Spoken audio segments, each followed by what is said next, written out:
Alors, sans plus tarder, ce soir, nous avons notre invité de ce week-end. Il vient d'une ville éloignée du Canada. J'ai déjà prêché chez lui. Et donc, il a traversé des tempêtes de neige pour arriver dans la douceur de la région parisienne. Et nous l'accueillons avec la pluie, signe de bénédiction. Et donc, il est marié, père de 3 enfants. Et donc, il vient de la ville de Winnipeg, au Canada. Donc, je vais lui laisser la place. C'est lui qui est l'orateur de ce week-end. Et donc, pendant qu'il s'approche, nous allons juste acclamer pour l'encourager. Comme ça.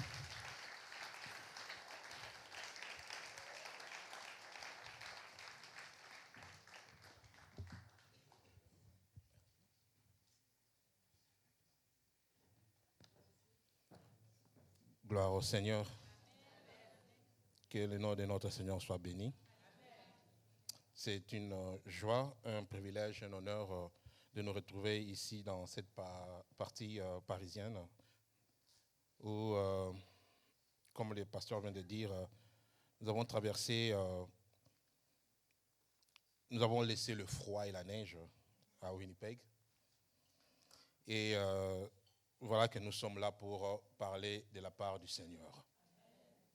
Donc, merci au couple pastoral Gabriel Oleko et le pasteur Ronel que je viens aussi de rencontrer. Une personne si merveilleuse qui m'a parlé en petites minutes de son parcours.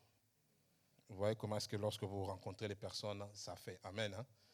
C'est comme ça que lorsque nous rencontrons des gens, il faut saisir aussi l'opportunité. Alléluia. J'aime chanter avant de prêcher. Je ne sais pas si on peut m'accompagner.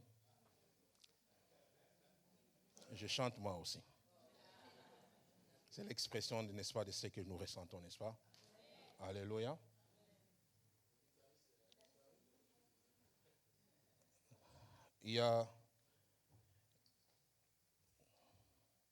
Alors que nous célébrons aujourd'hui le Seigneur Jésus-Christ est mis à mort, j'aimerais que nous chantons ces chants, je crois que tout le monde les connaît.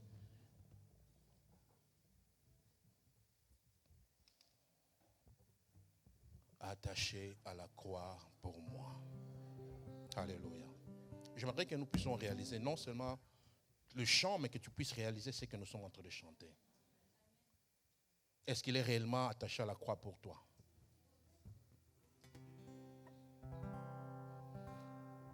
Attaché à la croix pour moi.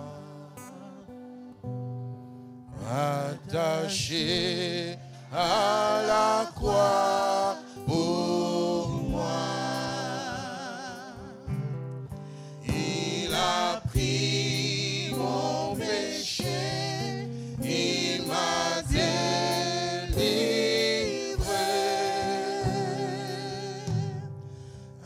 Attaché à la croix pour moi.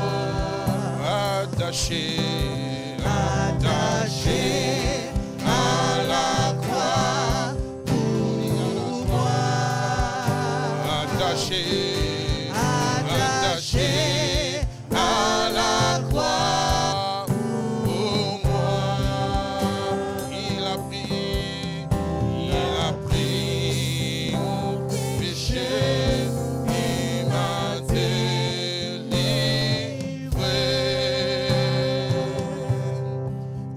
Attaché à la croix pour moi.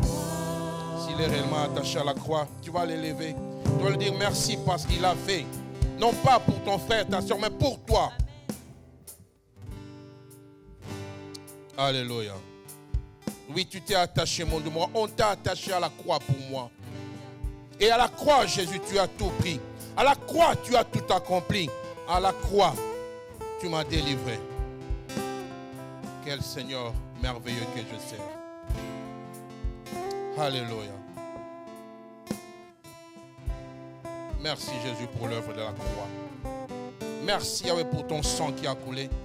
Merci Jésus parce que tu t'es dépouillé, mon Dieu, mon roi, pour que je reçoive la vie éternelle.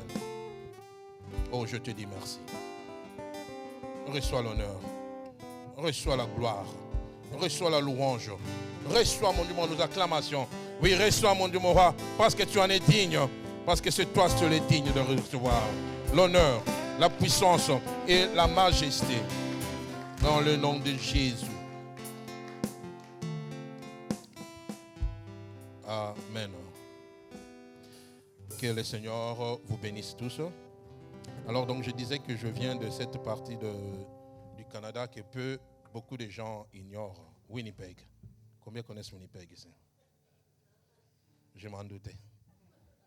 Alors oui, donc c'est une petite province du Canada où il fait extrêmement froid. Ça, il faut que je vous le dise, il fait froid. Amen. Alors que j'ai quitté le mercredi, il a neigé. Oui, au mois de mars, comme ça, il a neigé.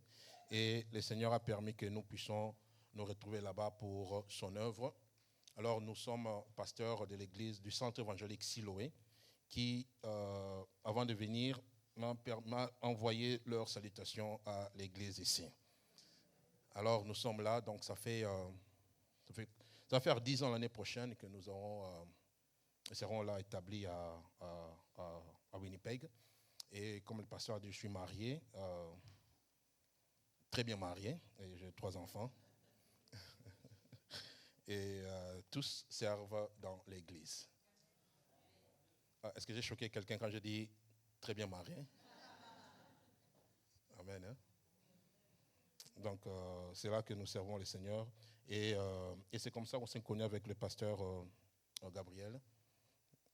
Lui, qui son fils est là-bas pour les études. Et Dieu a permis que nous puissions nous retrouver. Amen. Alors, nous n'allons pas parler de nous voulons parler de Jésus. Amen. Hein? Oui, nous voulons parler de Jésus, lui qui a tout accompli à la croix. Alors, nous allons lire dans Jean au chapitre 19e.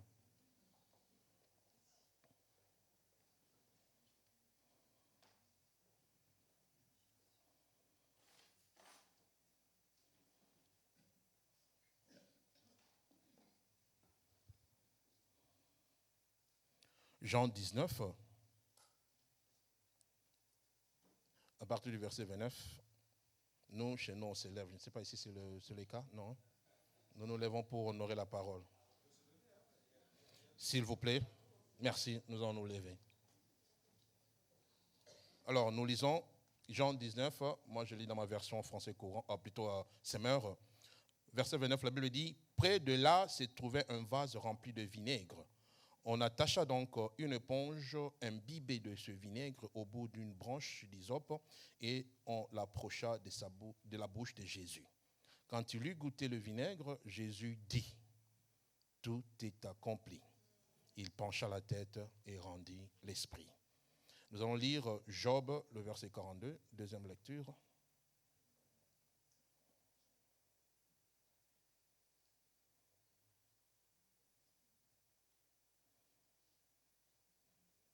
Nous allons lire le verset 12 à 13 et puis le verset 16 à 17. Job 42,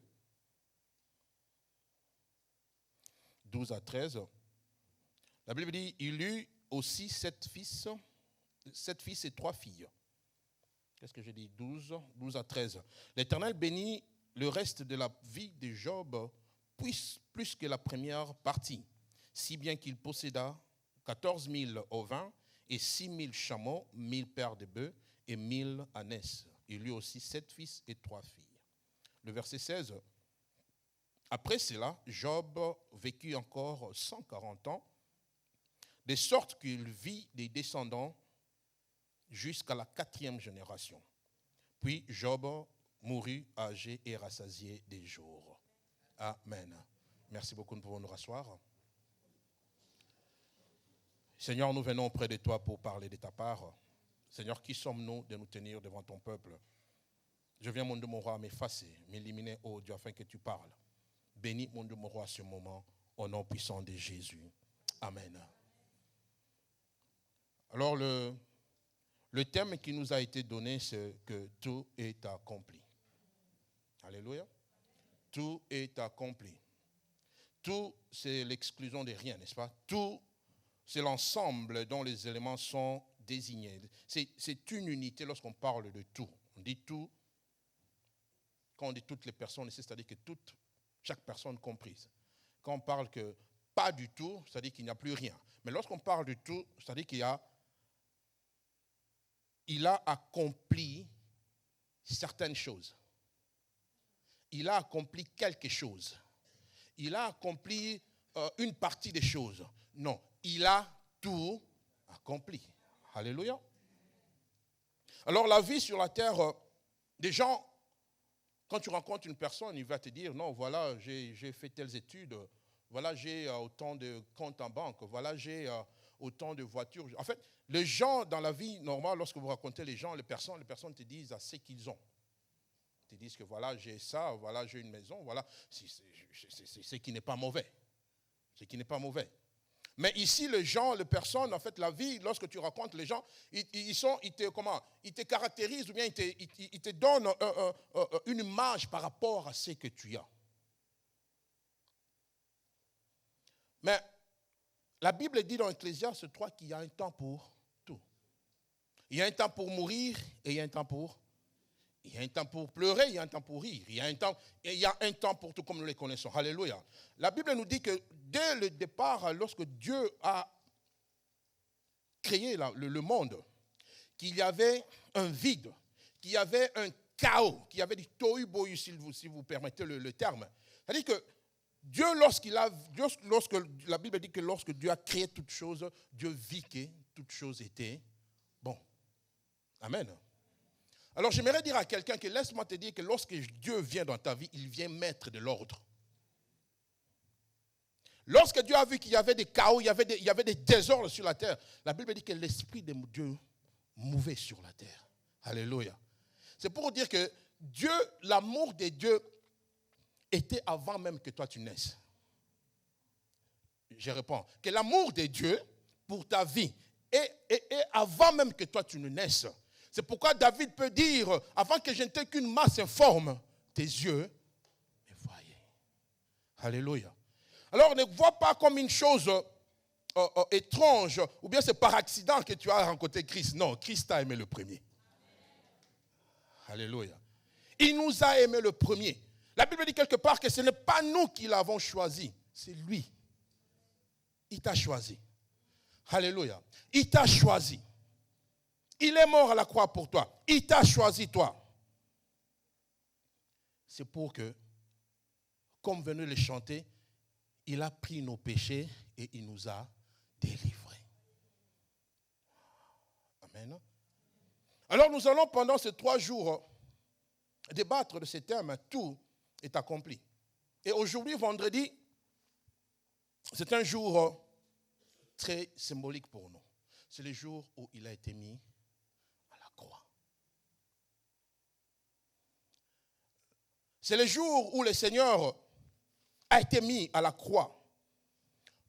Beaucoup de gens pensent que on est venu arrêter. C'est ce que la Bible nous dit. On est venu arrêter. Mais en réalité, il s'est donné lui-même pour que toi et moi nous soyons sauvés. Vous allez comprendre dans la Bible, si vous lisez, qu'à maintes reprises, à chaque fois, lorsqu'il reprenait, par exemple, le pharisien, et la Bible dit que les gens venaient pour l'attraper. Mais qu'est-ce qu'il faisait? Il s'éclipsait toujours. Mais lorsqu'il a accepté de mourir à la croix, c'était de son propre gré. Il a dit, il faut que je meure.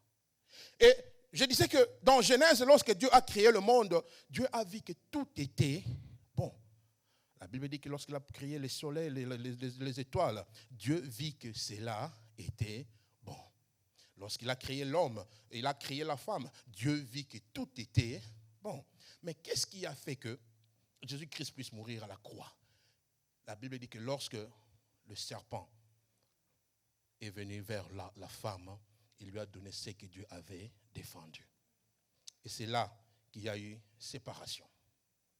C'est là qu'il y a eu le péché est entré. Mais laissez-moi vous dire que malgré tout cela, Dieu avait un plan B. Alléluia. Dieu avait déjà un plan B. Si tu peux dire au voisin, à la voisine que Dieu a un plan pour toi. Non, celui de la gauche n'a pas écouté. Dis que Dieu a un plan pour toi. Dieu a un plan B pour ta vie.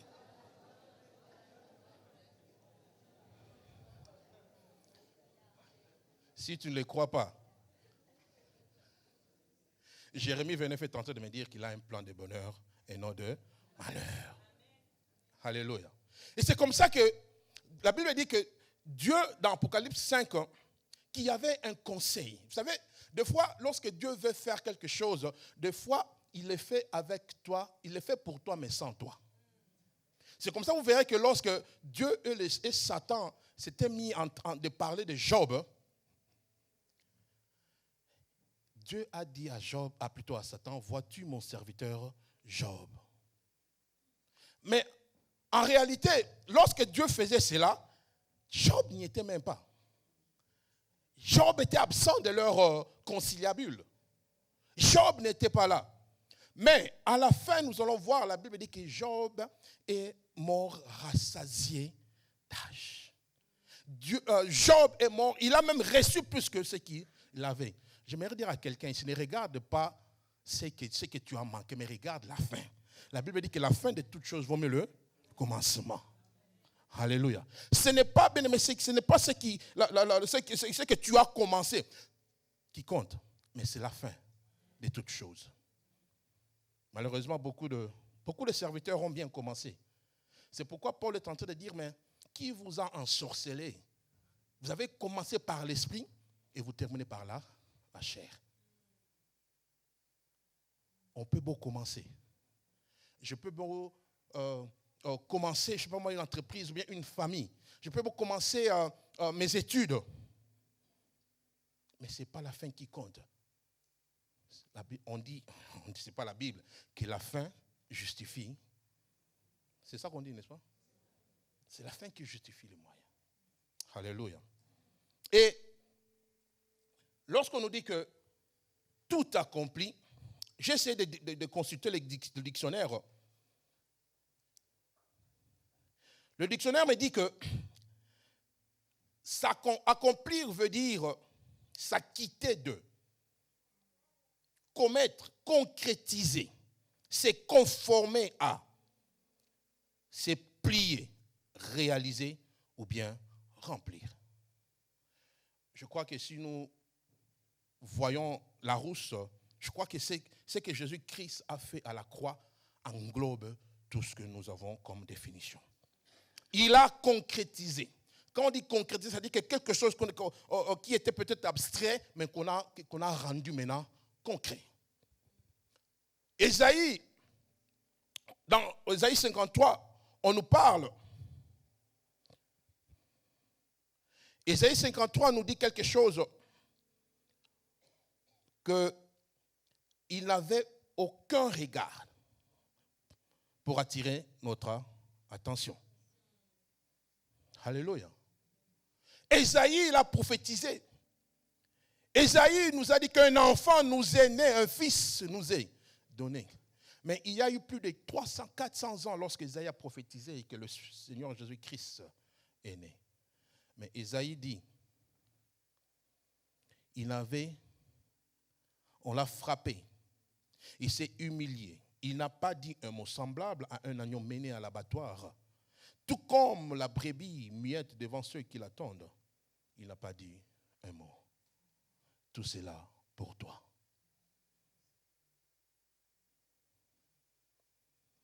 Le Seigneur s'est conformé. Il a accompli, s'est conformé à la décision prise lors d'une réunion, comme je disais. Dans Apocalypse 5, le verset 3, la Bible dit que personne ne fut trouvé digne d'ouvrir les livres et de rompre les 7 sceaux. Mais le Seigneur a dit, j'irai. Le Seigneur Jésus-Christ a dit, j'irai. Le Seigneur Jésus-Christ a dit que j'irai pour toi. Il dit que j'irai pour tous ceux qui se meurent dans le péché. Et comme je disais que le péché est venu pour mettre cette séparation. Le péché est venu pour qu'il y ait, non, n'est-ce pas, cette division entre Dieu et sa créature. Or, la Bible nous dit que quand Dieu a fait tout cela, tout était bon. Laisse-moi le dire que le diable ne t'aime pas. Tu ne me crois pas? Le diable ne t'aime pas. Alléluia. Il ne t'aime pas. D'abord, il n'y a pas de l'amour en lui. Mais notre Dieu est amour. Alléluia. Vous savez, la nette différence entre le diable et notre Dieu, c'est l'amour.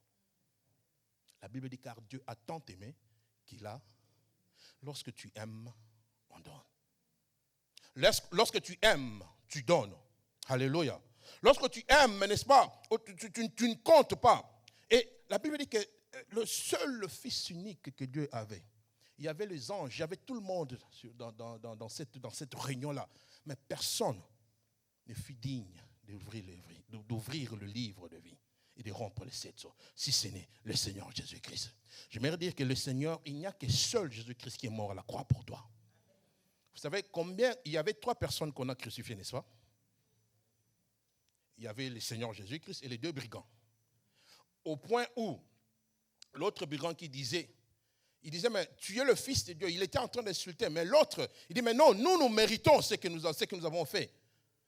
Et à l'instant même, la Bible dit que le Seigneur Jésus-Christ lui dit, tu seras avec moi au paradis. Alléluia. Mais il n'y a personne dans les cieux, sur la terre et sous la terre qui peut venir te sauver si ce n'est Jésus-Christ. Il est mort à la croix pour toi et moi. Il est venu pour nous réconcilier. Voilà pourquoi l'objet de ce séminaire, avec le Seigneur Jésus-Christ qui s'est conformé, qui s'est livré à la croix pour nous, il est venu remplir. Il s'est conformé pour que toi et moi nous ayons la vie. Alléluia. Et il y a 3 personnes qui ont été crucifiées. Mais le monde entier, aujourd'hui, je ne sais pas ici, mais au Canada, peut-être en Amérique du Nord, tout le vendredi est férié à cause du Seigneur Jésus-Christ. J'ai dit à cause du Seigneur Jésus-Christ. Que ce soit les musulmans, peu importe, tout s'arrête pour reconnaître que Jésus-Christ est mort. Il est mort pour toi, il est mort pour moi. Et il a rempli la mission qu'on lui a confiée. Il a rempli la mission, le péché. La Bible dit car tous sont péchés, sont privés de la gloire de Dieu. Nous avons péché. Même un enfant qui naît aujourd'hui a une nature pécheresse. C'est pourquoi David pouvait dire que je suis né dans le péché. Ma mère m'a conçu dans l'iniquité. Tu peux dire, mais comment est-ce qu'un enfant qui ne connaît même pas le bien et le mal, mais c'est que nous avons déjà cette nature-là pécheresse. Alléluia. Jean est en train de dire ceci dans Jean 1. Il dit, car à tous ceux qui l'ont reçu, il leur a donné, dis au voisin, à la voisine, tu as le pouvoir. Non, dis-le lui bien, tu as le pouvoir. Dis à celui qui est derrière, ma soeur, tu as le pouvoir. Alléluia. Il y a tous ceux qui l'ont reçu. On n'est pas chrétien, on n'est pas enfant de Dieu. On le devient. Tu peux naître d'une famille, je ne sais pas moi, comme je parlais avec le pasteur Ronel, il est né, son père était... Mais tu dois faire cet exercice d'accepter Jésus-Christ comme Seigneur et Sauveur. On n'est pas chrétien, on n'est pas enfant de Dieu. Si l'enfant naît de l'accouplement de l'homme et de la femme, mais la Bible me dit quelque chose, que nous sommes devenus, il nous a donné le pouvoir de devenir enfants de Dieu. Non de la volonté d'un homme. Ni de sang, mais de la volonté. Alléluia. C'est comme ça que la mission du Seigneur Jésus-Christ est venue pour réconcilier. Dans 2 Corinthiens, le verset 5, un passage que nous connaissons tous, 2 Corinthiens 5, le verset, à partir du verset 17. Écoutez ce que la Bible dit. Ainsi, c'est lui qui est uni au Christ est une nouvelle créature. Ce qui est ancien a disparu, voici ce qui est nouveau est déjà là. Tout cela est l'œuvre de Dieu qui nous a réconciliés. Alléluia. Avec lui par le Christ et qui nous a confié le ministère de la réconciliation. tu as un ministère de la réconciliation. J'ai dit que tu as un ministère de la réconciliation. Tel que tu es là, tu te dis, mais comment est-ce que je peux avoir? Dieu t'a donné un ministère de réconciliation. Alors que toi qui as reçu le Seigneur Jésus-Christ, la Bible dit qu'il nous a enlevé des lumières vers son admirable, plutôt des ténèbres vers son admirable lumière. Avant, j'étais dans le péché. J'ai vécu une vie de péché. Moi qui vous parle aujourd'hui, j'ai vécu une vie de péché. Je me rappelle encore, vous savez, quand dans le 18, 19, quand tu es encore adolescent, je me rappelle un dimanche que je venais d'un concert, vous savez. Je revenais d'un concert à 6h, 7h du matin. Et ma mère, moi j'entrais, elle sortait pour aller à l'église. Je vois encore cette image-là. Je vois combien est-ce que malgré cette situation, malgré ce moment-là où je ne me rendais même pas compte que Jésus-Christ existait, son amour était déjà là pour moi. Son amour était là pour moi. J'ai fait tout ce que tout jeune pouvait faire. Mais non, sauf je n'ai pas pris la cigarette. Mais aujourd'hui, par la grâce de Dieu, je me tiens devant de vous pour dire que ce qu'il a fait pour moi, il est aussi capable de faire pour vous. Il m'a pardonné. Il a pardonné mon péché. Et le verset 19 de 2 Corinthiens 5 dit, en effet, Dieu était en Christ réconciliant les hommes avec lui-même. Paul le reconnaît. Il dit que Dieu était en Christ réconciliant le monde avec lui-même. Est-ce que je ne sais pas combien de temps que j'ai encore.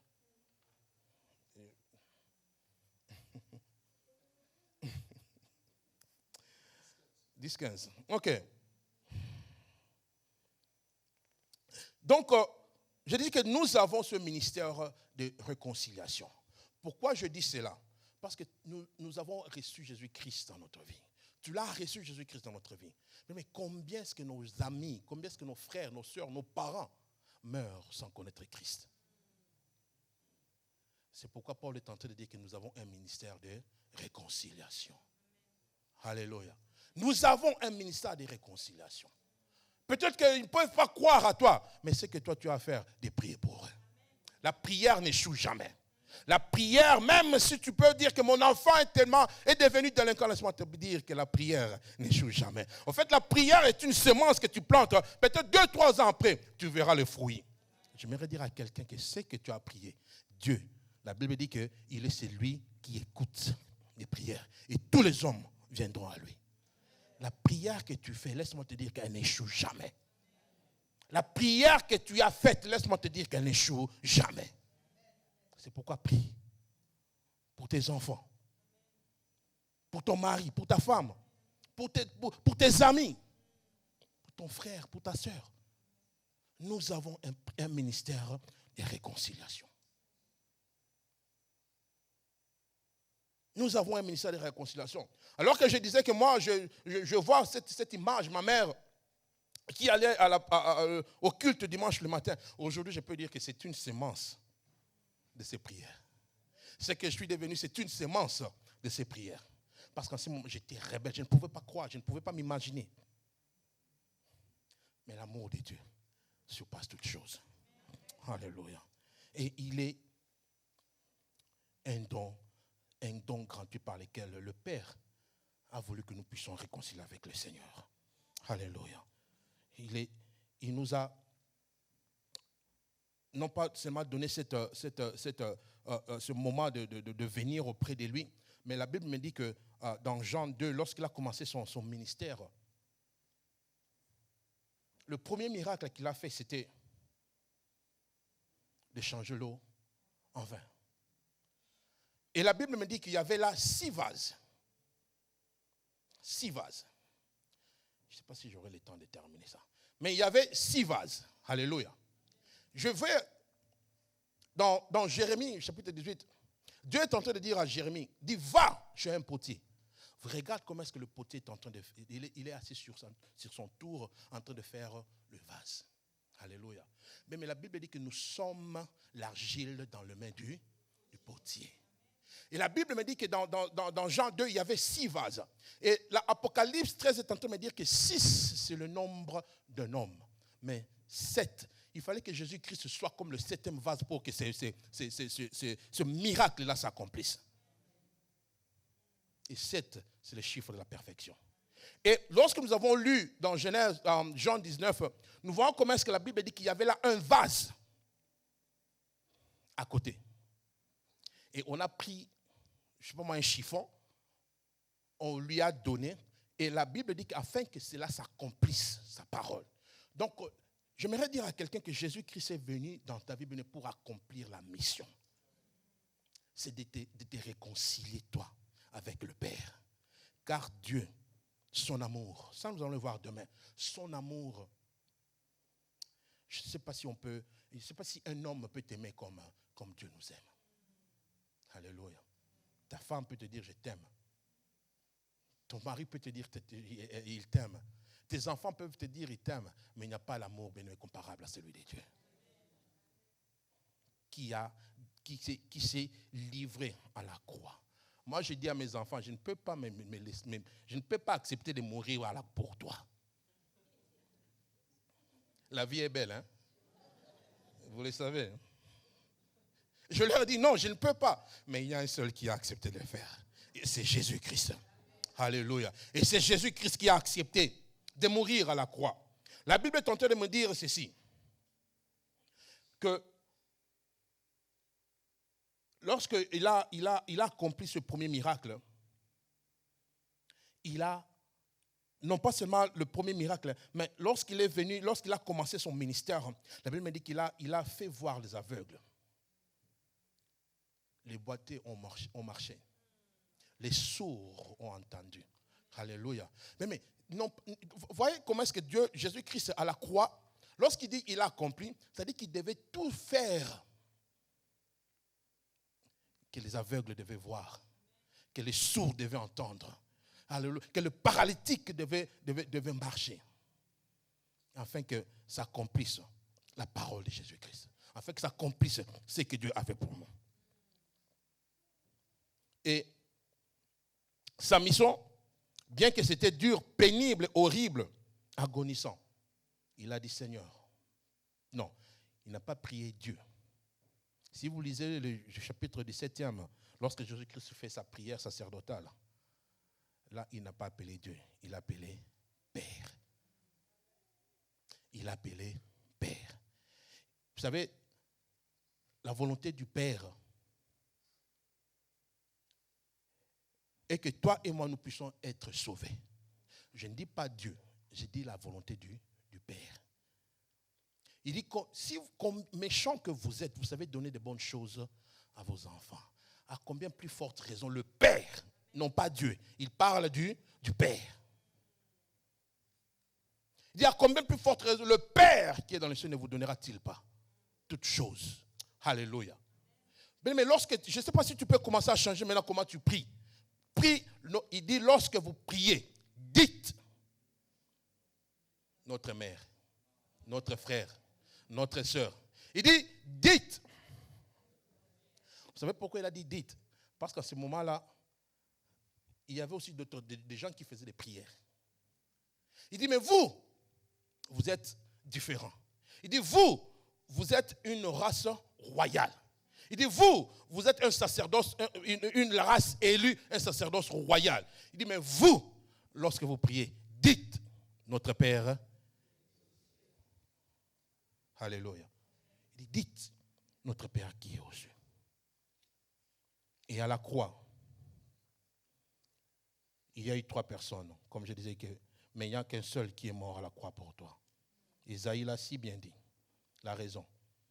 Dans Isaïe 53, 4, 5 que nous avons lu, qu'il n'avait pas quelque chose pour attirer notre attention. 53, le verset 4. Écoutez ce que le verset 4 dit. Il dit pourtant, en vérité, c'est de nos maladies qui s'est chargé. Et ce sont nos souffrances qu'il a prises sur lui.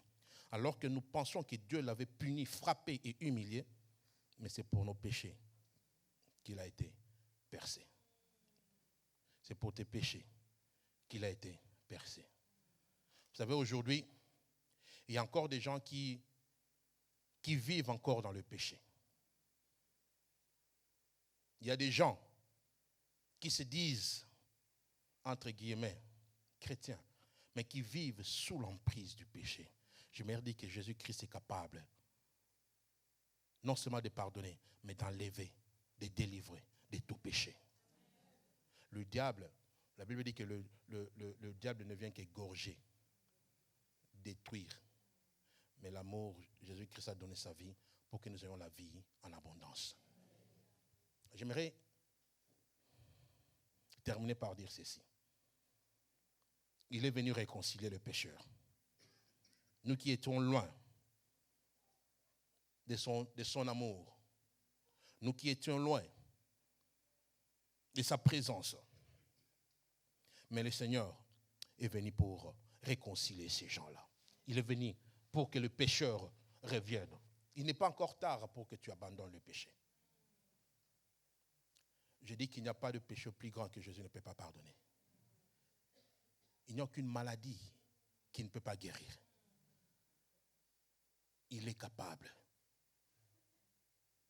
Il t'aime tellement que la Bible nous dit que c'est de nos maladies qu'il s'est chargé.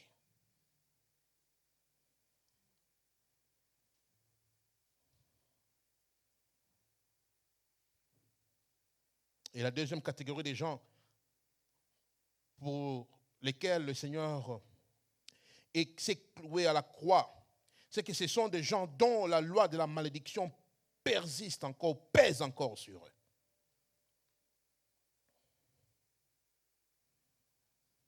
La loi de la malédiction pèse encore sur les gens. Mais la Bible me dit, dans 1 Jean 3, le verset 5 à 8,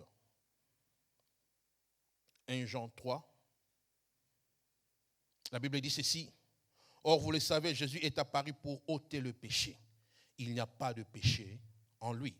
Par conséquent, celui qui demeure uni à lui ne pêche pas, et celui qui pêche ne l'a jamais vu et ne l'a jamais connu. Mes enfants, que personne ne vous trompe sur ce point. Juste celui qui a fait est juste celui qui fait ce qui est juste, tout comme le Christ lui-même est juste. Il y a une loi de malédiction. Tu vas te dire, mais oui, je suis chrétien. Tu vas dire que oui, je suis Christ. Je suis né de nouveau. Je suis enfant de Dieu. Nous devons savoir que le combat spirituel est réel. Et ce combat-là, nous le vivons chaque jour. C'est pourquoi la Bible dit qu'il ne vous laissera pas orphelins. Il va nous envoyer le Saint-Esprit. Il va nous envoyer le Saint-Esprit. Et la troisième catégorie des gens, ce sont des gens que Jésus-Christ est venu libérer. Il est venu libérer les captifs.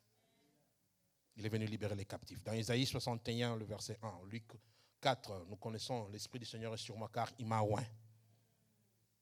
L'Esprit du Seigneur est sur moi car il m'a oint.